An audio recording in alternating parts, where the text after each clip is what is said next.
की जानेवारी महिन्यामध्ये फेब्रुवारी महिन्यामध्ये जसे जसे रजिस्ट्रेशनच्या चौकशा होत जातील त्या पद्धतीने ही होणार आहे। आणि आम्ही कुठल्याही गरजू महिला आणि जी पात्र आहे योजनेसाठी, मला आपल्या सर्वांच्या माध्यमातून लाडक्या बहिणींना सांगायचंय की ही जी शासन निर्णय जो आम्ही लाडक्या बहिणीचा निर्गमित केला याच्यामध्ये आम्ही कुठलाही बदल केलेला नाहीये।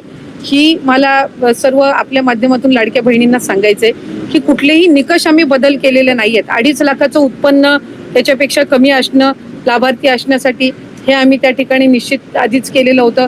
दुचाकी वाहन असावं, 4 चाकी वाहन नसावं हे आम्ही त्या ठिकाणी निश्चित हे केलेलं होतं। ते राज्यातल्या रहिवासी असाव्या, सरकारी नोकरदार नसाव्या, हे जे सगळे निकष आहेत हे पहिल्या शासन निर्णयामध्ये निर्गमित केलेले आहेत। त्याच्यामध्ये कुठलाही बदल आम्ही केलेला नाहीये।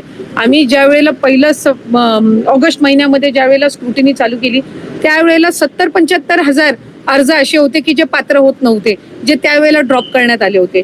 सप्टेंबरमध्ये स्क्रुटिनी केली त्यावेळेला तर 1 लाखापेक्षा अधिक असे अर्ज होते की जे पात्र होत नव्हते। त्याच्यानंतर ऑक्टोबर महिन्यामध्ये सुद्धा त्या पद्धतीनं होतं। त्यामुळे अशा पद्धतीचं लाभार्थ्यांची संख्या कमी जास्त होणं हे काही अचानक केलेलं आहे अशातला काही भाग नाही।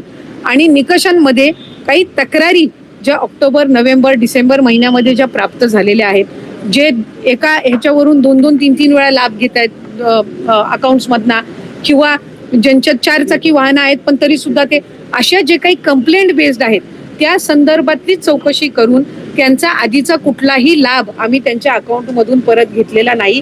अशा पद्धतीचा कुठला निर्णय झालेला नाही।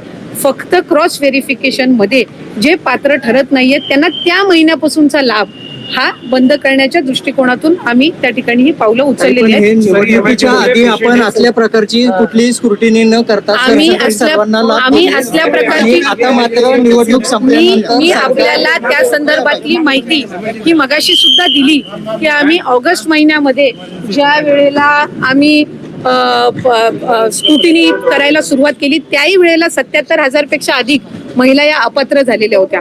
ऑगस्ट महिन्यामध्ये, सप्टेंबरमध्ये केली त्याही वेळेला 1 लाखापेक्षा झाल्या होत्या। ही एक कंटिन्युअस प्रोसेस आहे। ही मगाशी सुद्धा दिली की आम्ही ऑगस्ट महिन्यामध्ये ज्या वेळेला आम्ही स्क्रुटिनी करायला सुरुवात केली त्याही वेळेला 77 हजारपेक्षा अधिक महिला या अपात्र झालेल्या होत्या। ऑगस्ट महिन्यामध्ये, सप्टेंबरमध्ये केली त्याही वेळेला 1 लाखापेक्षा झाल्या होत्या। ही एक कंटिन्युअस प्रोसेस आहे। ही काही निवडणुकीनंतर चालू केलेली नाही। इन्कम टॅक्स आणि आरटीओच्या माध्यमातून जशी स्क्रुटिनी करताय कडक, अशी त्या काळात न करता सरसकट लाभ दिले। त्या काळामध्ये अजित दादा असतील, देवेंद्र फडणवीस असतील, एकनाथ शिंदे साहेब असतील, हे सांगत होते की कुठलीही महिला त्यापासून वंचित राहणार नाही। प्रत्यक्षात आता मात्र सरकार स्क्रुटिनी आणि जास्तीत जास्त महिला, मला असं वाटतंय की काही विरोधक आणि काही माध्यम अशा पद्धतीचा अपप्रचार करत आहेत। या आधी सुद्धा 2-2.5 लाखापेक्षा अधिक महिला ज्या निकषामध्ये बसत नव्हत्या त्या अपात्र झालेल्या आहेत। पण त्यावेळेला त्या संदर्भातली दुर्दैवानी माहिती ही त्या ठिकाणी माध्यमांकडून दिली गेली नाही। आता ती योजना यशस्वी झाल्यानंतर या संदर्भातला एक अपप्रचार केला जातोय की आताच ही स्क्रुटिनी चालू केली आहे। ऑक्टोबरमध्ये पण झालेली आहे, डिसेंबरमध्ये पण झालेली आहे।